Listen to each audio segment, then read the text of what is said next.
masarap ang posisyon, masarap ang power, at higit sa lahat, masarap ang pera. Sakit. Sakit pakinggan, Mayor. Oo.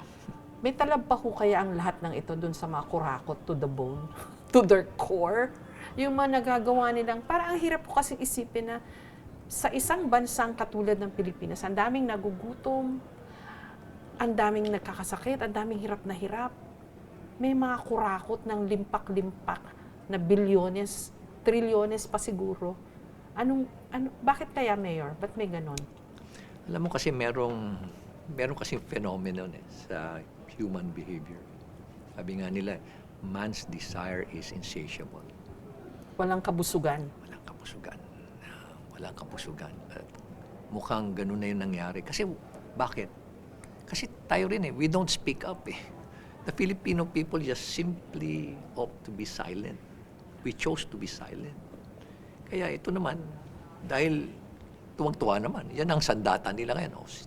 Tahimik lang sila. Okay lang, bulsa tayo ng bulsa, tahimik sila. Abutan lang natin sila ng pera. Gawin natin magastos ang eleksyon para wala nang ibang makapasok pa uli. Gawin natin dynasty. Sige, tayo-tayo lang.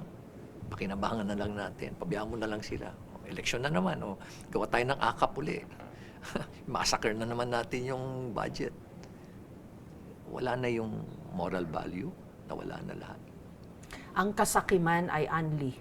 Unlimited. Walang hanggan. Yes.